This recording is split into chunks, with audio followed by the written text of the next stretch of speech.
Vamos começando, né? Quem foi entrando, vai entrando. A gente já chegou, começou hoje muito atrasado, né? Claro, probleminhas acontecem, né? Mas a gente vai se organizando, né? Para a gente poder desenvolver um bom trabalho, né? Mas isso acaba acontecendo com a gente sem a gente imaginar, né? Como é que vocês estão? Tá todo mundo bem?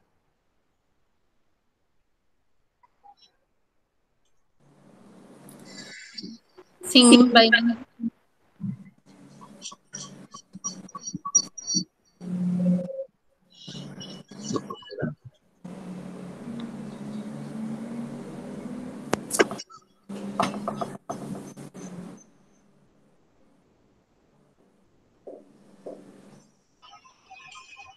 Só um instantezinho, viu?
Tá apresentando um vídeo para vocês aí.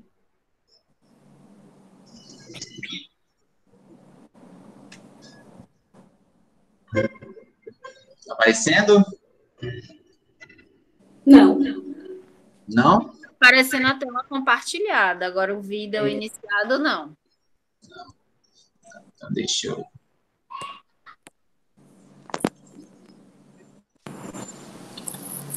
tentar novamente.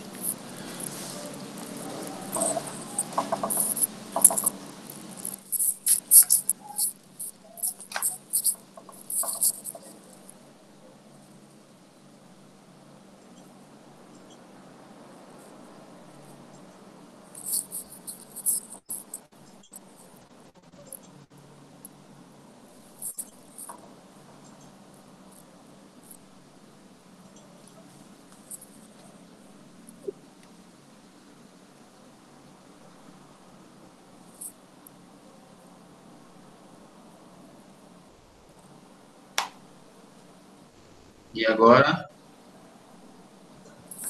Ainda não. Não. Não. Nem áudio está saindo, né, para vocês, né? O áudio Não. tá. Áudio? O áudio que tá saindo é o seu, Zé. Ah, eu não sei o que está acontecendo com o meu.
Está aparecendo para vocês aí a tela? Ok. Então, boa tarde para todos, sejamos todos bem-vindos ao nosso encontro. Nós vamos dar início ao nosso segundo encontro, né? Para falar um pouco sobre a pessoa de Jesus. Lembra que no encontro anterior nós falávamos um pouco sobre o que nós estamos procurando, qual o sentido da nossa vida, né? E hoje nós vamos conhecer um pouquinho sobre quem é Jesus na nossa vida, para a gente poder centralizar as nossas buscas, os nossos anseios, os nossos desejos e, sobretudo, a nossa vontade em Jesus Cristo. Mas nós vamos começar primeiro com uma oração inicial, certo? E nós vamos meditar um Pai Nosso, né? Um Pai Nosso que é dialogado, né? Entre um cristão e Deus. Quem pode fazer o cristão aí?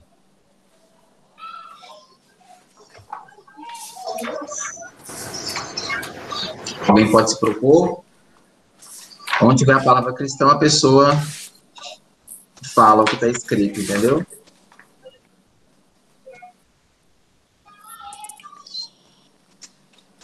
Eu posso fazer.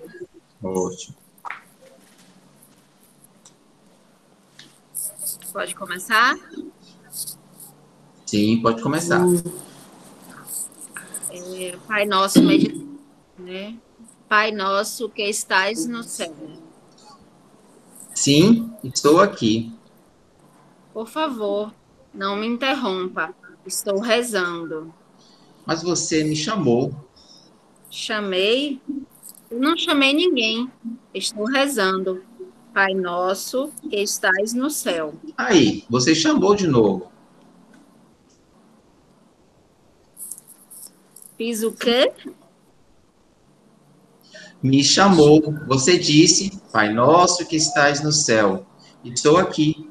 Como é que posso ajudá-lo? Mas eu não quis dizer isso. É que estou rezando. Rezo o Pai Nosso todos os dias. Me sinto bem. É como se fosse um dever. Não me sinto bem até. Mas como podes dizer Pai nosso, sem lembrar que todos são seus irmãos? Como pode dizer que estás no céu, se você não sabe que o céu é a paz, que o céu é o amor a todos? Realmente, ainda não havia pensado nisso. Mas prossiga sua oração. Santificado seja o vosso nome. Espera aí. O que você quer dizer com isso? Quer dizer, sei lá o que significa. Como é que vou saber? Faz parte da oração, só isso. Santificado significa digno de respeito, santo, sagrado.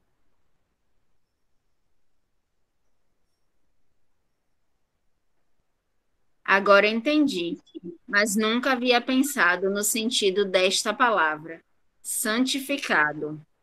Venha a nós a vosso reino. Seja feita a vossa vontade, assim na terra como no céu. Está falando sério? Claro, por que não? E o que você faz para que isso aconteça? O que eu faço? Nada. É que faz parte da oração. Além disso, seria bom que o Senhor tivesse um controle de tudo o que acontecesse no céu e na terra também. Tem um controle sobre você? Bem, eu frequento a igreja. Não foi isso que eu perguntei. Que tal o jeito que você trata os seus irmãos?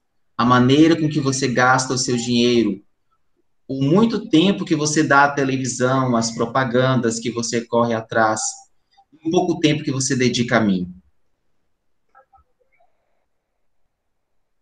Por favor, pare de criticar. Desculpe, pensei que você estava pedindo para que fosse feita a minha vontade. Se isso for acontecer, tem que ser como aqueles que rezam. mas que aceito a minha vontade, o frio, o sol, a chuva, a natureza, a comunidade. Está certo. Tens razão. Acho que nunca aceito a sua vontade, pois reclamo de tudo. Se manda chuva, peço sol. Se manda o sol, reclamo do calor. Se manda o frio, continuo reclamando. Se estou doente, peço saúde. Se não cuido dela, deixo de me alimentar ou como muito. Ótimo reconhecer tudo isso. Vamos trabalhar juntos, eu e você? Mas olha, vamos ter vitórias e derrotas. Eu estou gostando dessa nova atitude sua. Olha, Senhor, preciso terminar agora. Esta oração está demorando muito, mais do que costuma ser. Vou continuar. O pão nosso de cada dia nos dai hoje. Aí, você está me pedindo pão material? Não só de pão vive o homem, mas também da minha palavra. Quando me pedires o pão, lembre-se daqueles que nem conhecem pão. Pode pedir-me o que quiser, desde que me veja como um pai amoroso. Eu estou interessado na próxima parte da sua oração. Continue. Perdoai as nossas ofensas, assim como nós perdoamos a quem nos tem ofendido. E o seu irmão desprezado? Está vendo? Olhe, Senhor, ele já criticou várias vezes e não era verdade o que dizia. Agora não consigo perdoar. Preciso me vingar. Mas e sua oração? O que quer dizer sua oração? Você me chamou e eu estou aqui. Quero que saias daqui transfigurado.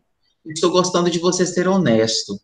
Mas não é bom carregar o peso da ira dentro de você, não acha? Acho que eu iria me sentir melhor se me vingasse. Não vai, não. Vai se sentir pior. A vingança não é tão doce quanto parece. Pense na tristeza que me causaria. Pense na sua tristeza agora. Eu posso mudar tudo para você. Basta você querer. Pode? Mas como? Perdoe seu irmão. Eu perdoarei você e te aliviarei. Mas, Senhor, não posso perdoá-lo. Então, não me peças perdão também. Mais uma vez está certo. Mas do que quero me vingar? Quero a paz com o Senhor. Está bem, está bem. Eu perdoo a todos, mas ajude-me, Senhor. Mostre-me o caminho certo para mim e meus inimigos. Isso que você pede é maravilhoso. Estou muito feliz com você. E você, como está se sentindo? Bem, muito bem mesmo. Para falar a verdade, nunca havia me sentido assim. É tão bom falar com Deus. Ainda não terminamos a oração. Prossiga.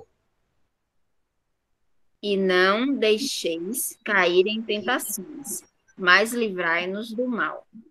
Ótimo. Vou fazer justamente isso, mas não se ponha em situações onde possa ser tentado.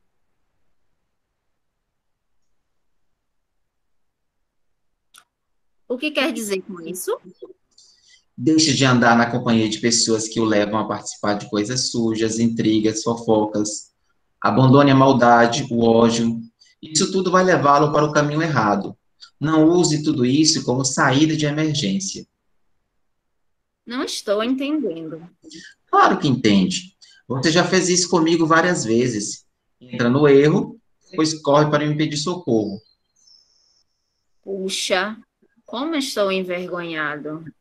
Você me pede ajuda, mas logo em seguida volta a errar de novo, para mais uma vez vir fazer negócios comigo. Estou com muita vergonha. Perdoe-me, Senhor. Claro que perdoo. Sempre perdoa a quem está disposto a perdoar também. Mas não esqueça, quando me chamar, lembre-se de nossa conversa. Medite cada palavra que fala.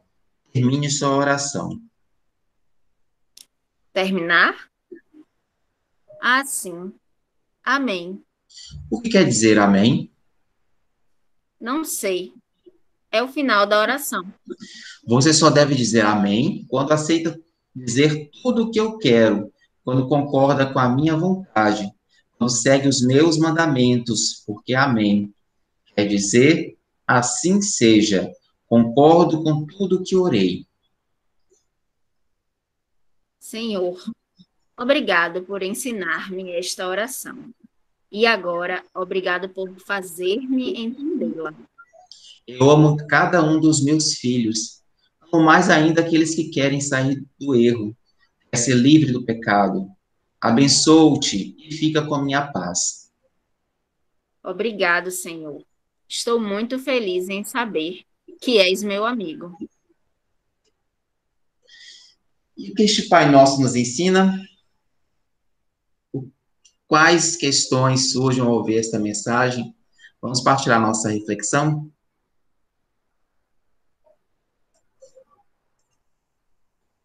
Vamos partilhar um pouquinho? Já ouviram esse Pai Nosso? Conhece ele? Não, E o que acharam desse diálogo, dessa oração? eu gostei. Meu pai já tinha me falado algumas vezes sobre a palavra santificado, e aí agora, no meu entendimento, né, ficou muito mais fácil fazer a oração com um entendimento mais elevado e adequado. Uhum. Alguém mais?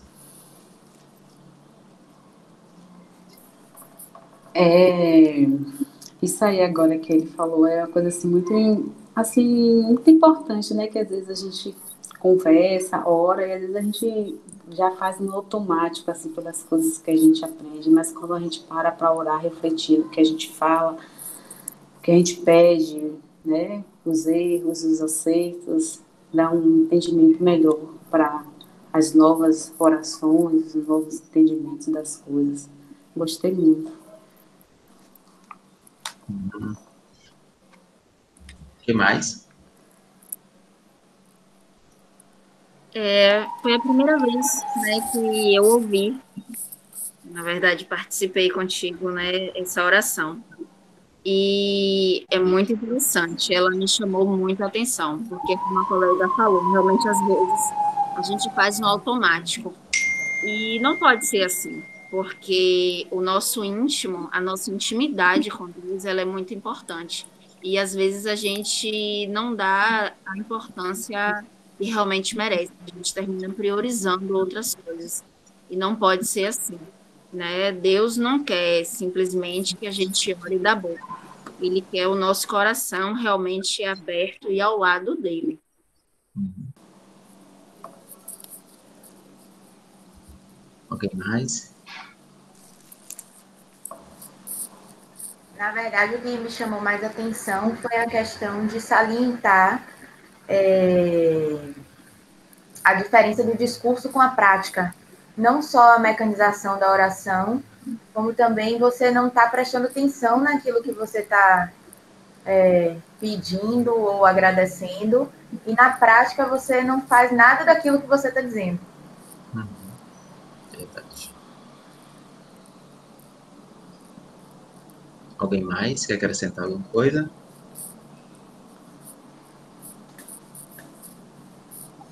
Qual é a oração de vocês? Rezam? Sim. E como é que é a oração de vocês? Como é que vocês rezam?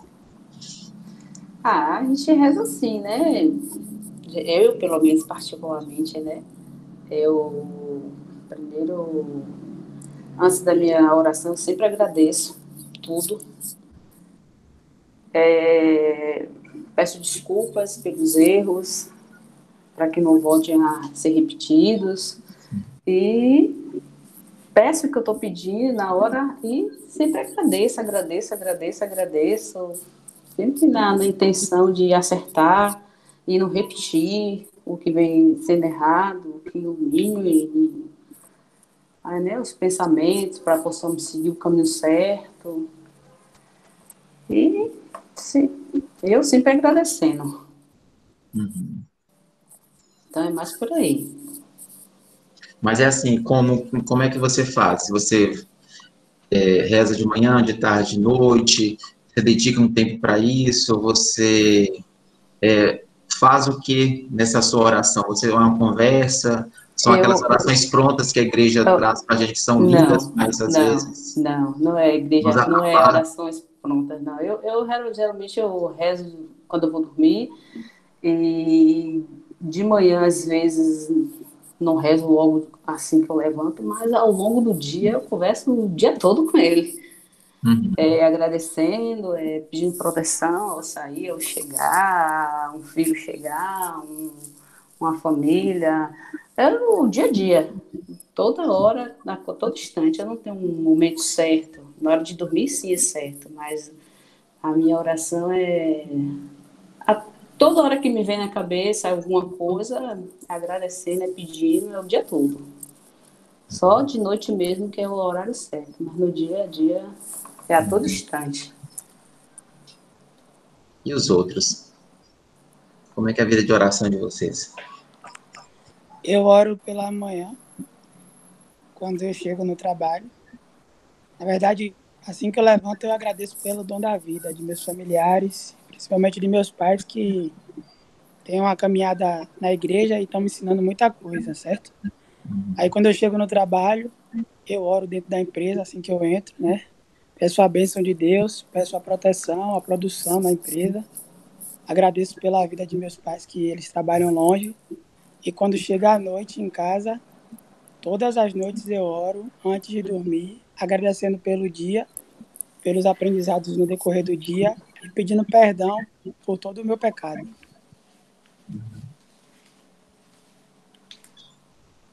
E os outros?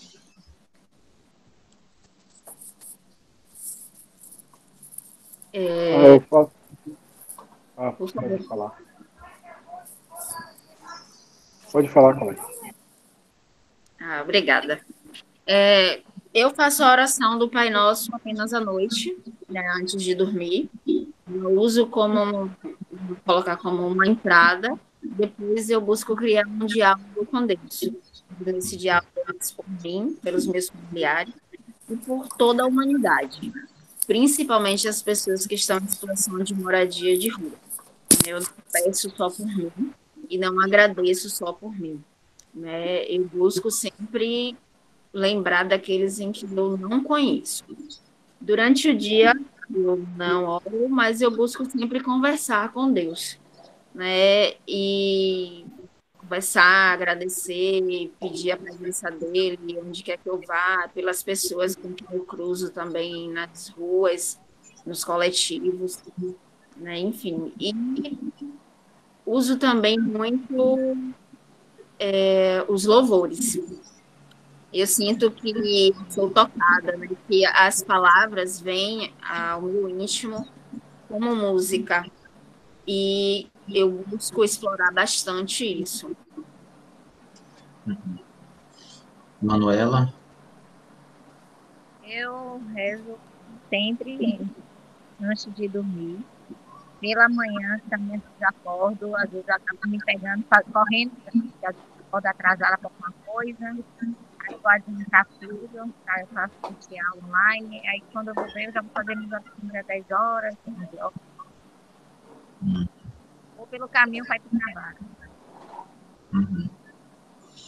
Eu pergunto isso porque é o seguinte, às vezes a gente não percebe isso, mas a nossa vida é muito atribulada no sentido assim, às vezes é trabalho, às vezes é família, às vezes é filho, assim, inúmeras coisas. E se a gente não se dedicar um pouquinho nessa nossa correria louca da nossa vida, a gente deixa realmente de conversar, de falar com Deus, de expressar um pouco, ou pedir um pouco também dessa proteção, desse amor, e também expressar a nossa gratidão, porque é importante a Deus também por tudo aquilo que a gente alcançou. Mas muita gente também, às vezes, fica presa muito nessa questão das orações só prontas, né? O Pai Nosso, a Ave Maria, o Creio, elas são importantes, elas são salutares, mas Deus quer ouvir você, Deus quer falar com você. Então, você tem que deixar brotar no seu coração o que você deseja conversar com Deus, o que você deseja, naquele momento, naquele dia, expressar para Jesus. O que você pede de bênção, o que você pede de graça, o que você agradece a Jesus durante aquele dia que aconteceu na sua vida. Então, é mais do que orações prontas, ou como uma de vocês falaram, essa oração mecânica, né? Ela é uma conversa, um diálogo de profunda intimidade de cada um com Deus. E esse diálogo é que cria a sua intimidade. É através desse diálogo que você vai se tornando íntima de Jesus, íntima de Deus, e vai querendo cada dia mais aprofundar nessa intimidade, nesse conhecimento, nesse amor que é visceral, que é salutar na nossa vida, né? Nós não podemos existir sem essa importância tão grande que transforma a nossa vida.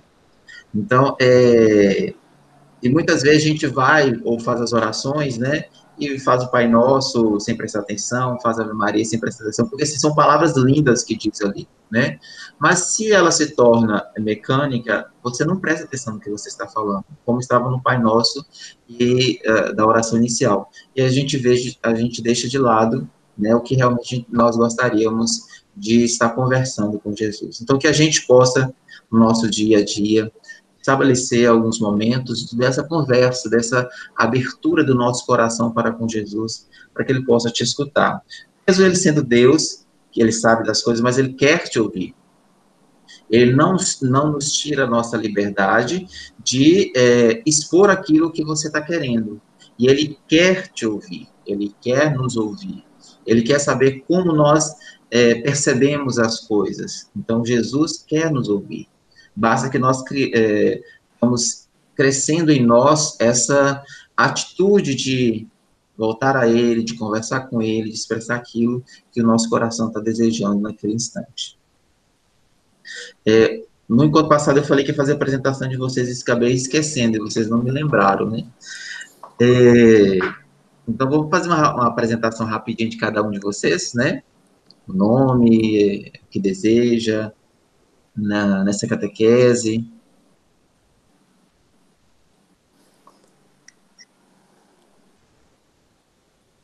Pode falar, Luciane, você já com a mão levantada, depois... Eu quero falar primeiro porque como eu não participei do último encontro, já entrei já nesse agora, sim. Então, para quem não me conhece, meu nome é Luciane de Jesus e estou iniciando agora a catequese para me batizar também, né, que eu não sou batizada, e era uma coisa que já vinha dentro de mim, sempre me chamando, mas com a correria, uma coisa ou outra. Mas agora, como me pegaram pelo pé que eu vou batizar uma criança, aí eu digo, agora vai ser o momento. Uhum. Aí, pronto, unir o útil ao agradável, consegui agora, que eu venho tentando há muito tempo, e começando a jornada aí com vocês. E estou muito feliz por já estar participando desse primeiro encontro, que está sendo maravilhoso. Seja bem-vinda, Luciane. A Manuela, que levantou a mão agora.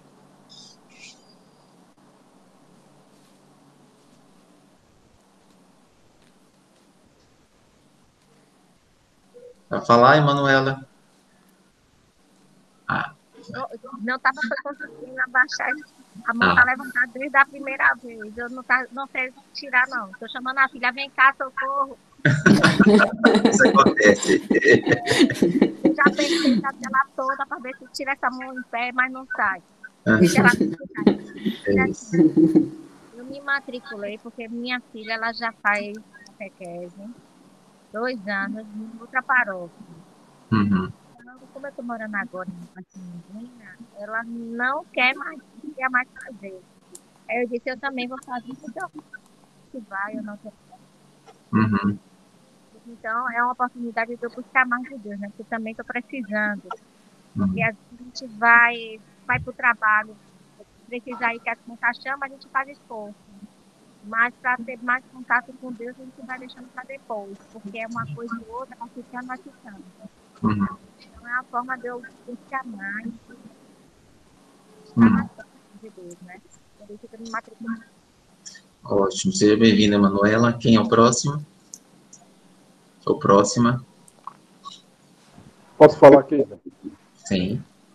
Meu nome é Jorlan, vim participar da catequese porque meus filhos também já fazem catequese, quase um ano, e eles sempre me cobravam, né? Eu comecei na época que criança também, mas eu não terminei. E agora eles me cobrando, aí eu vou fazer para também ter um conhecimento melhor da palavra. Eliane, quem levantou a mão, não tinha visto ainda.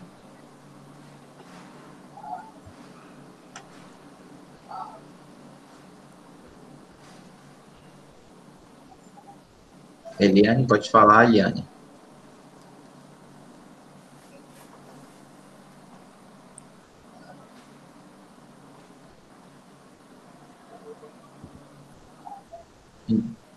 Enquanto ela entra, o outro pode se apresentar aí, então, gente. Meu nome é Priscila e a minha motivação foi parecida com a de Luciane, que é porque também eu vou batizar minha sobrinha. E eu vou aproveitar para tentar ter uma maior afinidade com a linguagem da Bíblia.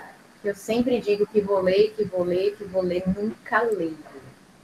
Porque quando eu começo a ler, eu vou empacando na forma, né, que é dito as coisas, e aí eu deixo ela para lá e vou fazer outras coisas. Então, eu vou tentar aprender a melhor forma de leitura da Bíblia, porque eu acho que os maiores ensinamentos, na verdade, vêm dela, né? E aí dela parte todas as outras vertentes. Certo. Glenda, depois a Eliane fala. Oi, meu nome é Glenda. Na verdade, eu estou iniciando a catequese em busca de conhecer realmente a palavra. Eu tentei iniciar no ano passado, só que com a pandemia eu não consegui. E agora veio essa oportunidade para mim, que está sendo como um presente. Porque realmente eu estou passando por tribulações na minha vida, e eu acredito que esse convite, essa nova caminhada, me ajuda muito. E eu preciso realmente conhecer a palavra. Eu tenho essa vontade. Eliane. Seu áudio está desligado, Eliane. Boa tarde. Pronto. Desculpe, gente. Eu não tenho o costume de fazer. Sem problema, sem problema. De usar, tá? Então, vai me perdoando aí. Certo. Eu tinha feito a catequese quando criança, mas não concluí. Não concluí a provinha que tinha que fazer, né?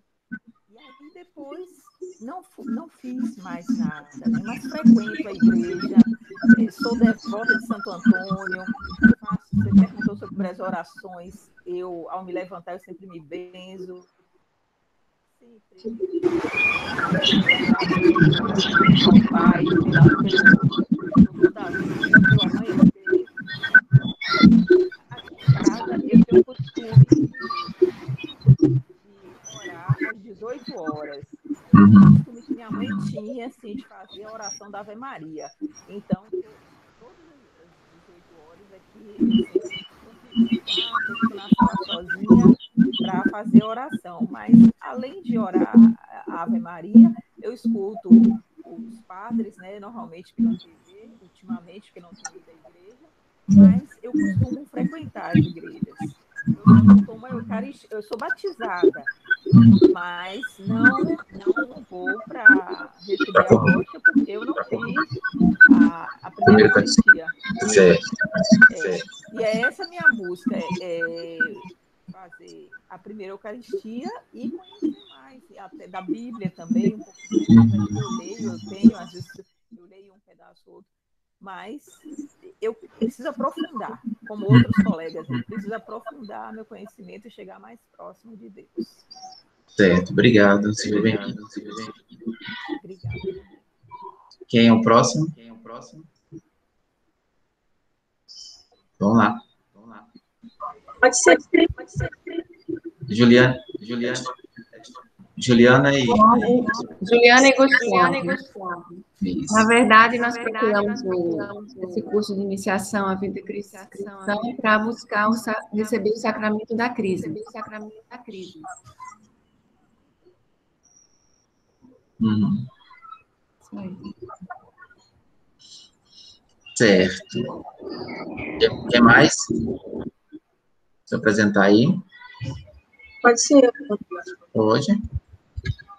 Eu me chamo Luana, eu já sou da catequese de 2020, só que eu tive que parar, porque eu tive um tempo com minha filha, ela tem necessidades especiais, e aí, não estou ouvindo?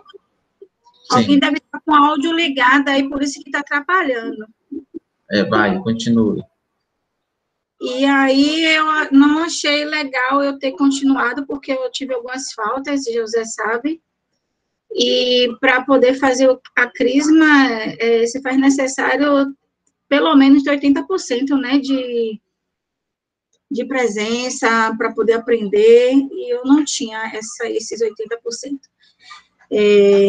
Falando sobre as orações que vocês perguntaram, que José perguntou da outra vez, no outro momento, eu estou fazendo os 31 dias com Maria, né, que eu desço, e algumas propostas, né, que a pessoa faz para a gente durante esses 31 dias, é muito bom. Fora que as missas, né, que eu agora frequente, não perco o domingo, né, antes eu perdia,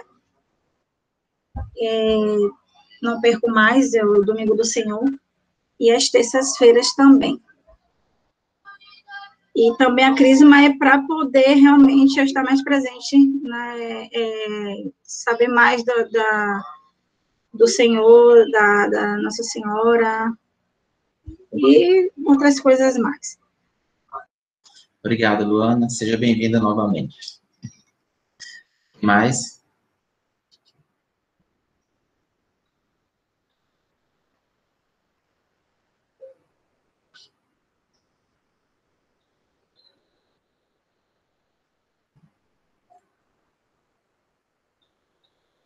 Os outros não querem se apresentar, não, é?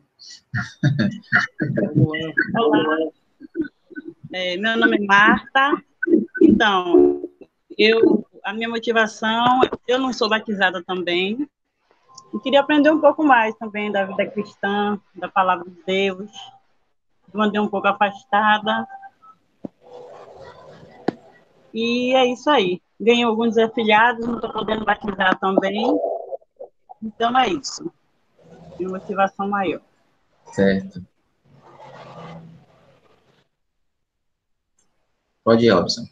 Vamos lá.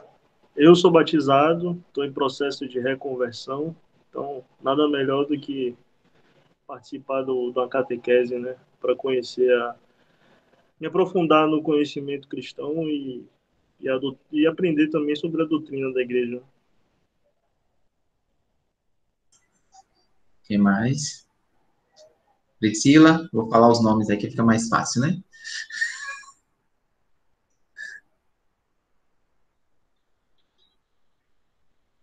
Eu já apresentei, já, gente. Já? Eu vi que ele você apresentar de novo. Cássio. Opa! Se apresente para a gente aí, Cássio. Vamos lá. Eu me chamo Gregory Cássio, né? Comecei a catequese porque meus pais são, como eu falei no início, são devotos de Nossa Senhora, né?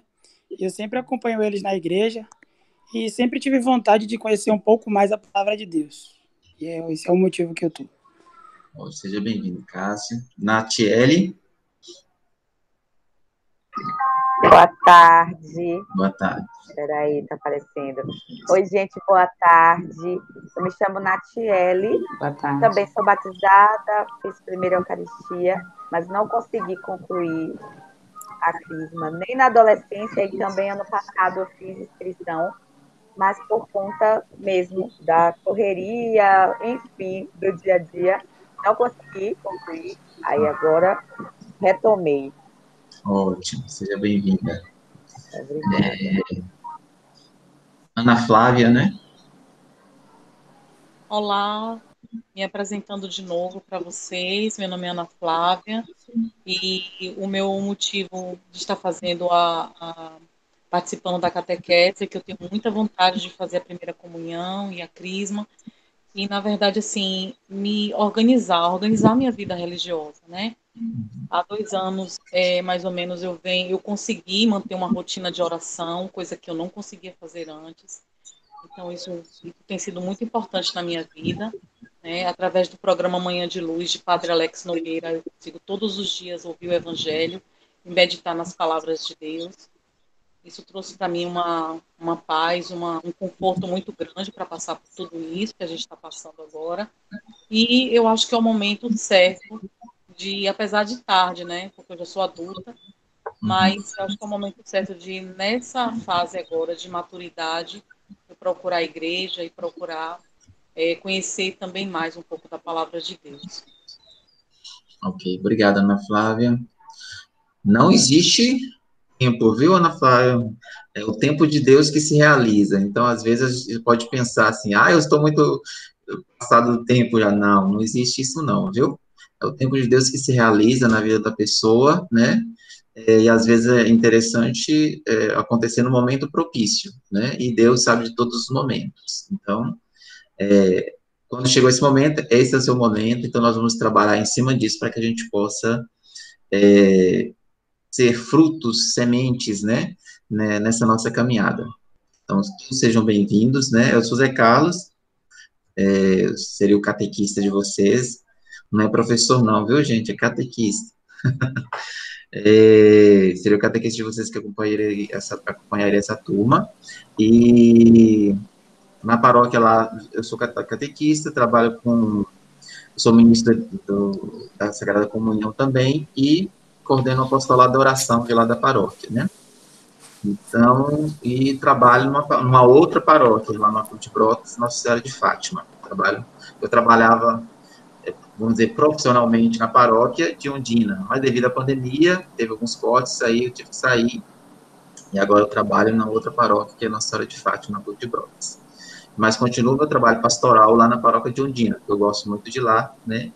E esse trabalho, eu sou apaixonado, como eu falei para vocês no encontro anterior, sou apaixonado pela catequese, então não deixo nada, né, assim, pela metade, e me entrego mesmo à catequese, porque é uma paixão que eu tenho há muitos anos. Então, tem mais de 30 anos que eu dou catequese, já passei por todas as fases, até das provinhas, né, acho que foi a Liane que disse, né, na época, antigamente tinha provinha, decoreba e tudo mais, hoje é diferente, né, hoje já não é mais dessa forma, então nós fazemos uma catequese totalmente diferente, com inspiração catecumenal, e aí a gente vai passando por todos os processos, certo? E hoje, como eu falei para vocês, nós vamos falar sobre quem é Jesus. Vocês sabem quem é Jesus?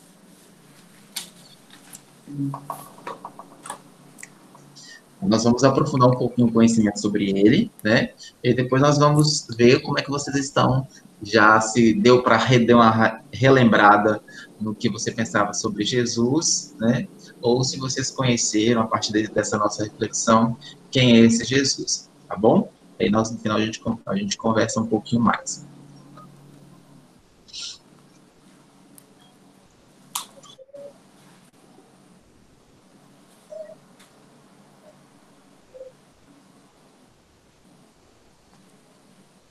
Tá dando para ver aí?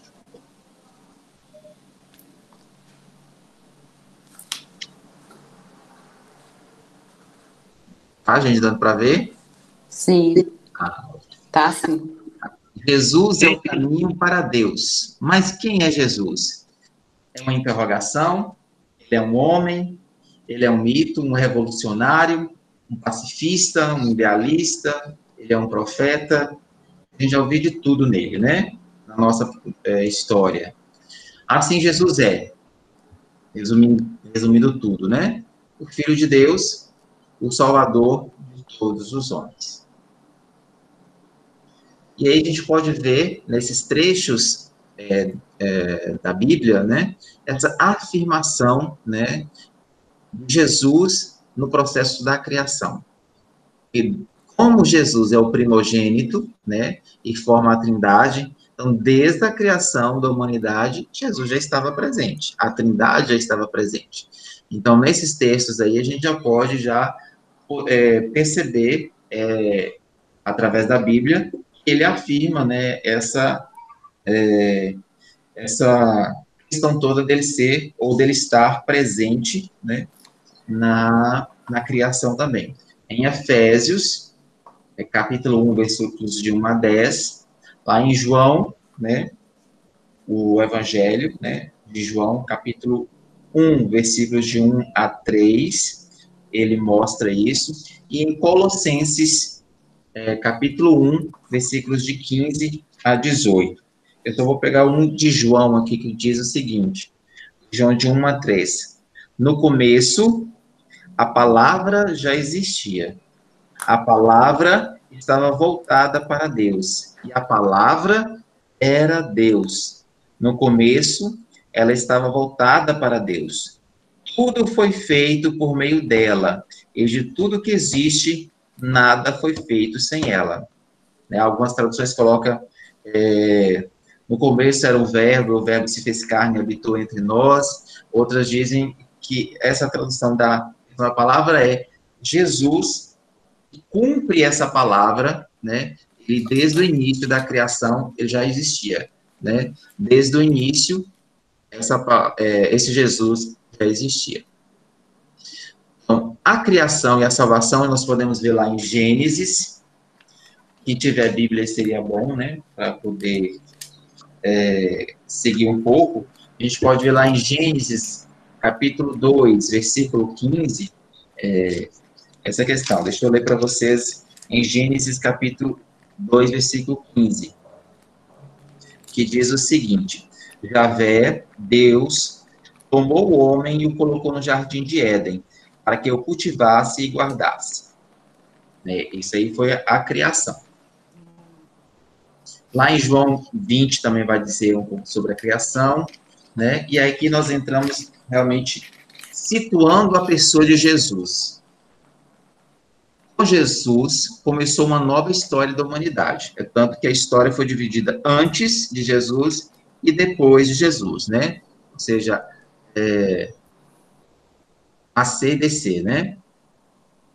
Ele é a grande luz que brilha nas trevas, é a esperança dos povos, a salvação do mundo. O teu nascimento marca o centro de toda a história. É o maior acontecimento da história humana. Agora, a vida humana toma outro rumo, um rumo à casa do Pai. Começa a era cristã. Por isso dizemos antes de Cristo e depois de Cristo. Cristo, em verdade, é o Rei dos séculos. É o ponto convergente de toda a história. E a gente pode ver isso lá em Lucas 4, 16 a 22. E Jesus, ele apresenta duas naturezas. Quais são essas duas naturezas? Uma natureza divina e a outra natureza humana. Então, Jesus tem essas duas naturezas.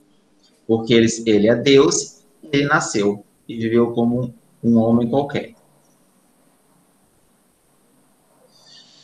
E aí nós vamos ver um pouco as características dessa humanidade de Jesus Cristo. Então, Jesus possuía um corpo humano, como a gente pode ver nesses versículos todos, né? Depois vocês podem pegar a Bíblia e ler cada um desses versículos, vocês vão comprovar isso, que Jesus possuía um corpo humano, ele nasceu normalmente. Aqui vai colocar o nascimento dele, né? Em Mateus 1,18 e Lucas 1,35, em Gálatas também vão falar sobre o nascimento dele. E Jesus possuía uma mente humana, ele pensava, raciocinava, né, como os seres humanos nós pensamos.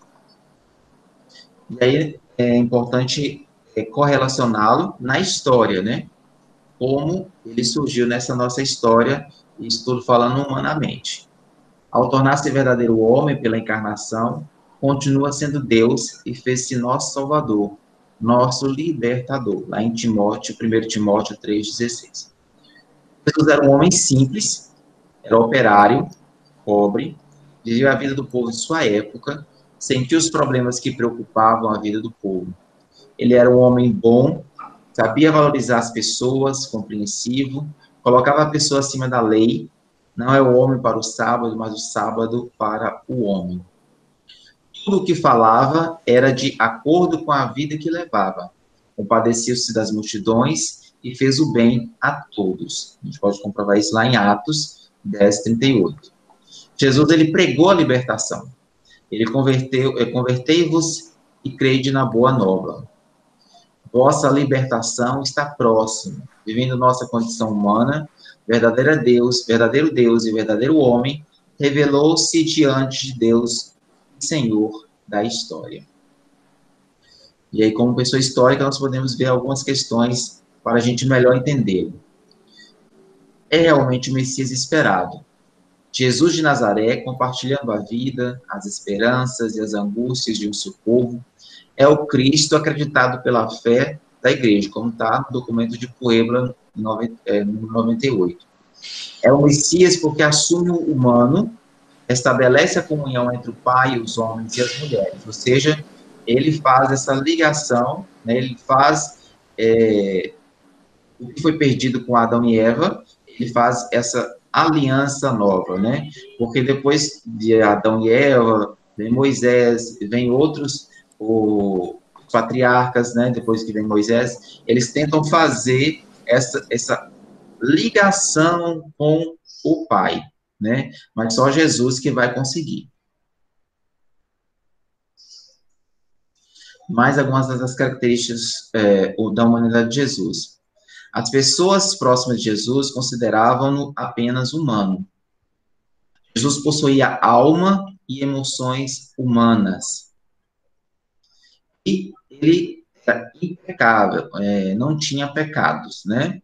Então, por isso a impecabilidade. Então, a gente pode ver nesses textos aí, onde se encontra cada uma dessas características, ou fortalecendo, ou confirmando cada uma dessas características. E vem um pouco das provas bíblicas da divindade de Cristo. A gente pode ver lá a palavra de Deus, Theos, atribuída a Cristo. A gente pode ler qualquer um desses textos que vai afirmar que Cristo, ele realmente é Deus. Né? Não sei se você já sabe, mas o nome Jesus Cristo, quando a gente quer referir muito sobre a humanidade de Jesus Cristo, nós chamamos ele de Jesus. Quando a gente quer se referir muito à questão mais divina dele, nós usamos mais Cristo. Aquela coisa mais divina, né? Espiritual. Então, todos esses textos aí, eles vão confirmar, né, essa questão toda do Jesus Cristo enquanto Deus, né? Então, a gente pode ver lá em Hebreus capítulo 1, versículo 8, uma dessas afirmações. Deixa eu ler aqui para vocês. No versículo 8 que diz: sobre o Filho, porém, afirma: o teu trono, ó Deus, permanece para sempre, e o cetro da retidão é o cetro do teu reino. Então, quando fala o teu trono, ó Deus, permanece para sempre, porque em Jesus que se cumpre essa questão da divindade dele. Depois a palavra Senhor, Kyrios, atribuída a Cristo. Então, em vários momentos das passagens bíblicas, vocês vão ver as pessoas, os discípulos, né, chamando ele como Senhor. Ele é o Senhor que restaura a liberdade, ele é o Senhor que nos cura. Então, em todos esses textos aí vão afirmar essa questão de Cristo, que é o Senhor. Então, Jesus em hebraico, Yeshua, significa Javé salva. Em hebraico, né, o J, ele sempre vai ser como Y, né? Então, pronuncia Yeshua. Então, Javé salva. É o nome próprio de Jesus de Nazaré. Cristo, o Messias, é igual ungido, a saber de Deus. Por isso que quando se fala mais Cristo, refere-se a essa parte mais messiânica dele. É um título honorífico judeu proto-cristão. Que Jesus de Nazaré de fato existiu é algo que hoje em dia não é mais negado por nenhum historiador sério, mesmo não cristão ou ateu. Comprovam que ele existiu. Em Lucas 1, versículo 5, em Mateus capítulo 2, Jesus, portanto, nasceu mais tardar no ano de 4 a.C. O monge Dionísio Exíguo Em 525 calculou pela primeira vez os anos depois de Cristo, se enganou um pouco na conta. Então, vocês sabem que a nossa história é dividida no ano 1, né, colocado o ano 1 como o nascimento de Cristo, e aí vem tudo que aconteceu antes do nascimento de Cristo, depois do nascimento de Cristo, né? Para se chegar a essa data, né, esse monge Dionísio Exíguo fez um cálculo para chegar a essa data certa do nascimento de Cristo, certo? Porém, ele fez um cálculo que deu uma margem de erro aí de 4 anos. Então, tudo indica que ele, na verdade, calculando com a cronologia que nós temos hoje, ele nasceu no ano 4, não no ano 1, entendeu? Então, na verdade, mais ou menos 4 anos depois do que realmente foi calculado pelo monge Dionísio. Mas, para efeito e qualquer outro efeito, nós vamos continuar dizendo que ele nasceu no ano 1. Mas a gente tem essa consciência de que tem esse erro de cálculo aí, que, na verdade, ele nasceu mais ou menos 4 anos depois. O próprio Jesus tinha cerca de 30 anos, como a gente vê no Lucas 23, quando começou a atuar, ou seja, na sua vida pública. Sua atuação pública nas localidades da Galileia ocorreu mais ou menos nos anos de 28 a 30. Aproximadamente no ano de 30, sob o procurador romano Pôncio Pilatos, 26 a 36 depois de Cristo, Jesus foi executado na cruz diante das portas de Jerusalém. Sua atuação pública se restringiu essencialmente às partes da Palestina, povoadas pelo povo judeu, sobretudo a Galileia. Jesus também, nós temos que ter claro que Jesus ele era judeu, né? Então, é a partir de Jesus que surge o cristianismo, porque é com a existência dele, aqueles que seguem a sua filosofia de vida, a sua religião, que vai ser chamado de cristão. É a partir de Cristo. Mas Cristo, ele era judeu, defendia essa ideia enquanto religião, né? Mas, claro que ele tinha as suas ressalvas e questionava, né? Muitas delas, principalmente sobre a questão do cumprimento da lei, enquanto para os pobres era exigida que cumprissem, enquanto para os ricos ou para os sacerdotes, eles engambelavam, né? Então, Jesus evitou as cidades helenísticas, por exemplo, Séforis, situada a apenas 5 quilômetros de sua terra natal, Nazaré ou Tiberíades, ao sul de Cafarnaum. Jesus é judeu, ele está arraigado no mundo de Israel e só pode ser entendido apropriadamente a partir do Antigo Testamento do judaísmo, né? Então, é a partir do judaísmo que a gente vai entender um pouco dessa filosofia de vida de Jesus. Jesus tem primordialmente uma missão a cumprir para com Israel. Jesus não fazia parte de nenhum dos partidos que eram numericamente reduzidos a determinar a vida dos judeus, religiosos políticos, como os saduceus, fariseus, zelotes, essênios e Cânon.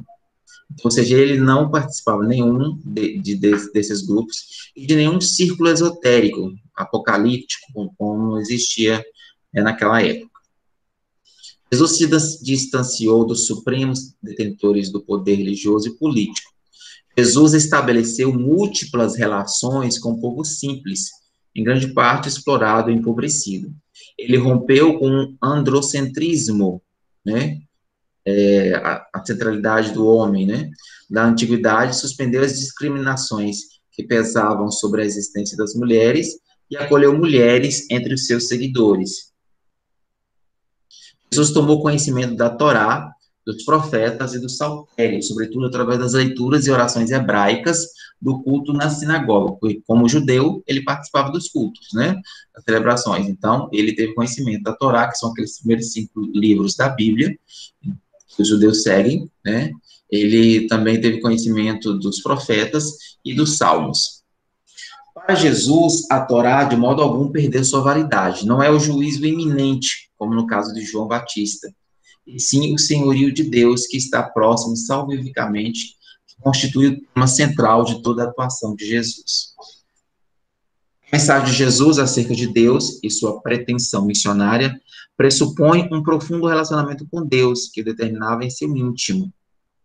Olha o relacionamento de novo aqui com Deus. Até Jesus, ele tinha esse relacionamento íntimo com Deus. Durante muito tempo, se acreditou que a interpelação Abba, empregada por Jesus, seria completamente nova. Entretanto, já no Antigo Testamento se designa a Deus como Pai 15 vezes, e com maior frequência ainda se destaca mediante comparação com pais e mães terrenos, o amor paternal, maternal inconcebivelmente grande de Deus. E aí tem alguns livros que a gente pode encontrar exemplos deste caso, né? Oséias, Jeremias e Samuel. Jesus vivia numa imediatez, familiaridade e aconchego para com Deus, que só podem emanar da experiência de solicitude amorosa e proximidade confiável de Deus e de uma relação confiante e cotidiana com Ele. E aí, nós vamos ver agora como Jesus é apresentado nos 4 evangelhos, que é onde se centraliza, né, essa missão e essa revelação de Jesus Cristo a toda a humanidade. Então, cada evangelho foi destinado a um povo, por isso, a sua forma estrutural e conteúdo eram voltados para a melhor compreensão para este povo, e se baseando na profecia de Ezequiel, lá em Ezequiel 1, de 5 a 10, cada um mostra uma faceta diferente de Jesus, que compõe o todo. Vejamos cada um. Então, no Evangelho de Jesus Cristo, segundo a comunidade de São Mateus, né, nós vamos ver agora como Jesus é apresentado nessa comunidade, ou seja, através desse Evangelho. Então, Mateus era conhecido também como Levi, era um judeu coletor de impostos que se tornou um dos discípulos de Jesus. O Evangelho de Mateus estabelece uma relação entre o Antigo e o Novo Testamento por causa da ênfase que dá ao cumprimento das promessas messiânicas, ou seja, Jesus está cumprindo o que no Antigo Testamento estava falando sobre ele. Mateus escreveu o Evangelho que tem em seu nome por volta do ano 60 a 65 anos depois de Cristo, a fim de provar para os judeus que Jesus era o Messias e dar-lhes explicações a respeito do reino de Deus, apresentando Jesus como homem. Mateus inicia seu evangelho com a genealogia de Jesus para provar que ele descende tanto de Davi como de Abraão. Ele faz questão de mostrar os ascendentes de Jesus para provar que ele era o Messias, o prometido. Então, para os judeus era importante a questão da descendência. Então, por isso que Mateus ele começa seu evangelho falando sobre a questão da genealogia, ou seja, da descendência de Jesus, de onde ele veio, para provar que ele realmente veio de descendência que era confiável, que era da de Davi, que era da de Moisés, que era da de Abraão. E o evangelho de Jesus, né, ou o evangelho de São Mateus, ele coloca Jesus como homem, a imagem, né, como homem. No Evangelho de São Marcos, ele é conhecido como o rei dos animais. Sua imagem é normalmente associada ao poder, à justiça, à realeza e à força. Dentre vários símbolos usados para descrever a grandiosidade da pessoa de Cristo, o Novo Testamento refere-se a ele como o leão da tribo de Judá, em clara referência a ele como Messias e campeão prometido que viria da tribo de Judá. Marcos não foi um dos 12 apóstolos, mas acompanhou Paulo em sua primeira viagem missionária, lá em Atos 13:13, você pode ver isso. O Evangelho de Marcos foi provavelmente o primeiro a ser escrito. Ele data entre os anos 55 e 65 depois de Cristo. Marcos escreve para os romanos, ele apresenta Jesus como rei para aproximar a ideia dos romanos, que apreciava a força militar e a guerra, ou seja, quer colocar Jesus como rei, né, um leão da tribo de Judá, e porque para os romanos era importante a questão do poder, né, enquanto rei, enquanto título, né, era importante ele ter essa característica. Então, por isso que dentro do Evangelho de São Marcos, ele vai tentar mostrar isso. No Evangelho de São Lucas, Jesus é colocado como um servo, e a imagem do Evangelho é de um boi. Touro ou boi. O boi é o símbolo do servo que trabalha incessantemente, sem reclamar, sem contestar. Jesus disse que não veio a este mundo para ser servido, sim para servir aos homens. Se o mestre serviu, quanto mais nós devemos seguir seu exemplo. Lucas era médico, grego de nascimento, um cristão gentil. Ele é o único escritor gentil conhecido no Novo Testamento. Lucas era um companheiro e amigo íntimo de Paulo. Ele também escreveu o livro de Atos dos Apóstolos, nos quais foi escrito por volta do ano 60 depois de Cristo. O versículo-chave e disse Jesus: hoje veio a salvação a esta casa, pois também este é filho de Abraão, porque o Filho do Homem veio buscar e salvar o que se havia perdido. Lucas afirmou a divindade de Jesus, mas a verdadeira ênfase de seu livro está na humanidade dele, enquanto aquele que serve, visto que os gregos buscavam a sabedoria e a perfeição. Lucas, sendo grego, procurou ser detalhista em seus relatos, mostrando todo o seu belo estilo literário e apresentando Jesus como um homem perfeito e completo.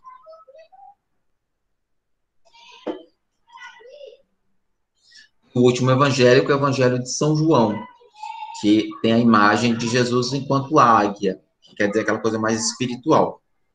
Jesus é colocado como Filho de Deus e é representado pela águia. É conhecido como Rainha das Aves, é uma das mais fortes e corajosas aves de rapina. Ela aparece como símbolo da ressurreição e o triunfo de Cristo. Ela representa o olhar penetrante que vê longe, superior à inteligência.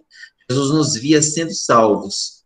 A águia é o símbolo da visão de Deus. João era filho de Zebedeu, irmão de Tiago. Ele escreveu aos novos cristãos e não cristãos, provavelmente entre os anos 85 a 90 depois de Cristo. Escrito depois da destruição de Jerusalém, que foi em 70 depois de Cristo, e antes do exílio de João na ilha de Patmos. João, por apresentar Jesus como filho de Deus, não faz menção em seu evangelho sobre o seu nascimento. Ele escreveu seu evangelho para todos os povos. João revelou a identidade de Jesus nas primeiras palavras de seu evangelho. No princípio era o Verbo, e o Verbo estava com Deus. E o Verbo era Deus. Ele estava no princípio com Deus. Aquele que eu li no início. O restante do livro prossegue desenvolvendo esse tema. João foi testemunha ocular de muitos milagres operados por Jesus e provou em seus relatos a natureza divina de Jesus. Finalmente, João termina sua narrativa acerca de Jesus dizendo: Jesus, pois, operou também, em presença dos seus discípulos, muitos outros sinais que não estão escritos neste livro. Estes, porém, foram escritos para que os creais que Jesus é o Cristo, o Filho de Deus, e para que, crendo, tenhais vida em seu nome. Como está lá em João 20, de 30 a 31. Amém. Jogo da árvore de Jesus. E aí, o que vocês entenderam? Deu para entender alguma coisa? Muita informação? Zé, posso falar? Pode. Será que eu entendi? Eu acho que cada um via Jesus de um jeito. É isso? Cada um dos evangelhos mostra uma das facetas de Jesus, um dos lados de Jesus, né? Aí cada um deles vai mostrar uma das faces de Jesus. Um como homem, outro como servidor, outro como rei, e o outro como mais Jesus, aquele espiritual, que é em João. E todos eles formam o Jesus completo. Não é que cada um é o verdadeiro, mas cada um mostrando o seu, nós temos a visão do todo que é Jesus. Ele é aquele que é o servidor, ele é o homem, ele é o espiritual, ele é o rei. Deu para entender? Alguma dúvida mais aí?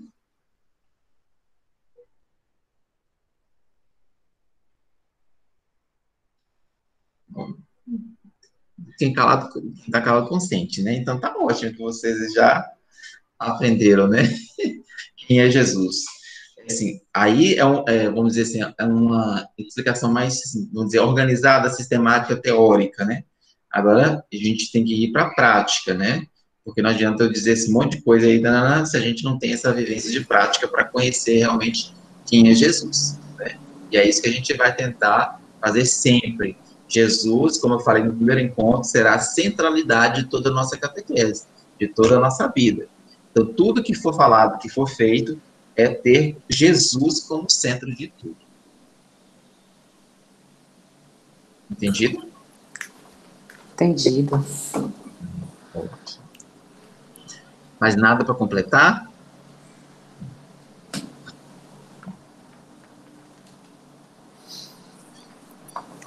Não, né? Pode falar, Luciane.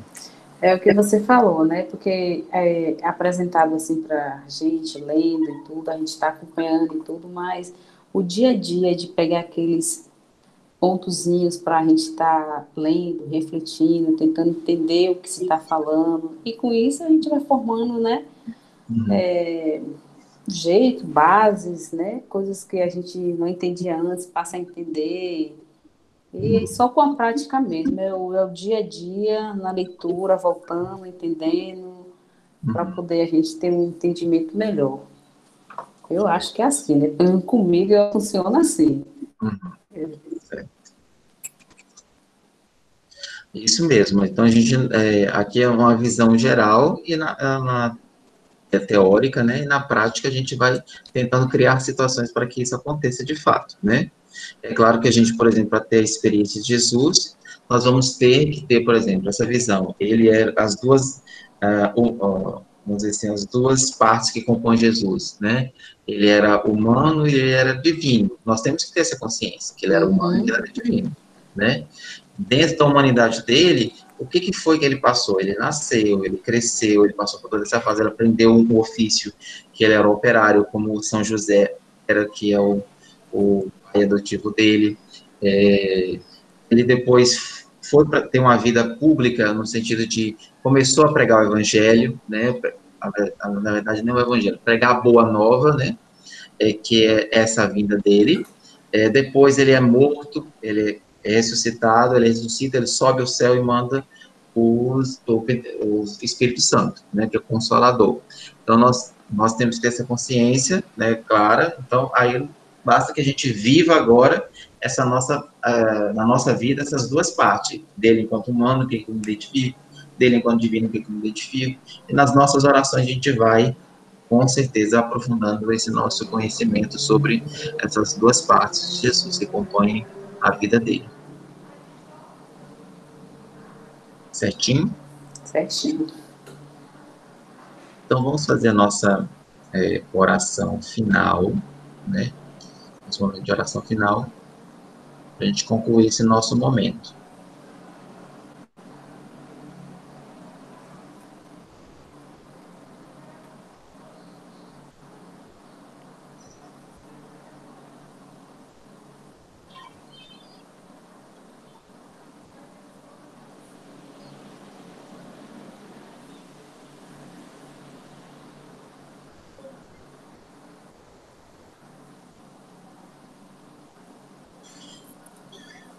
Então, nós vamos ficar em silêncio um pouquinho, né? Vocês já estão em silêncio. Nós vamos pensar quem é esse Jesus na nossa vida, né? O que ele anda fazendo, como é que eu vejo esse Jesus, em quem eu vejo esse Jesus. E em seguida, cada um fará uma prece a Jesus.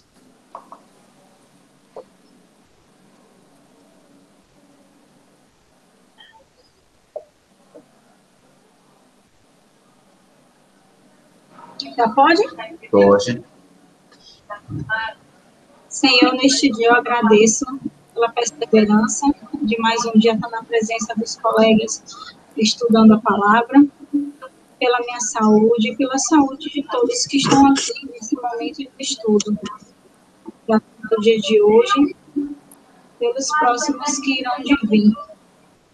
Amém. Amém. Jesus, escutai a nossa prece.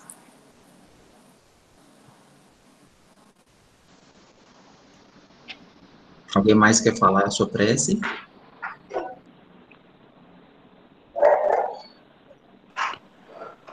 Falar. Sim. Agradecer, pedir e agradecer pela proteção de todos. Muita saúde, muita paz. todos os dias. Jesus, escutai a nossa prece. Vou falar. Quero agradecer pelo dia de hoje, pela saúde, pelo alimento, pela família, né? Por aqueles que se foram, que estão em nossos corações. Pedir também proteção, né? Nesse mundo que estamos vivendo, nessa situação.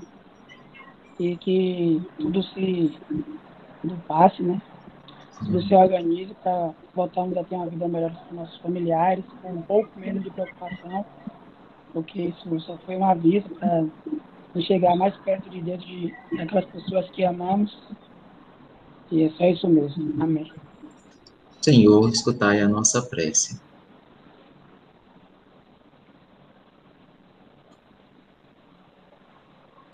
Pensamos a Maria, que nos ensina a amar, seguir Jesus e levá-los às pessoas que têm sede dele. Ave Maria, cheia de graça, o Senhor é convosco. Bendita sois vós entre as mulheres, e bendito é o fruto do vosso ventre, Jesus. Santa Maria, Mãe de Deus, rogai por nós, pecadores, agora e na hora de nossa morte. Amém. E tivemos reunidos em nome do Pai, do Filho e do Espírito Santo. Amém. Obrigado, gente. Até o próximo encontro, né? Obrigado. Obrigada. E a gente se encontra, né? Aí o horário eu vou colocar no grupo, viu? Que eu vou ter que ver a questão da outra turma que vai ter uma atividade, eu tenho que ver o horário direitinho com eles lá, para poder dizer o horário certinho, tá bom? Tá certo. Deus abençoe Obrigado. vocês, viu? Também. Boa tarde. Até o próximo. Até o Tchau. próximo. Boa tarde. Bom final de semana a todos. Obrigado. Tá.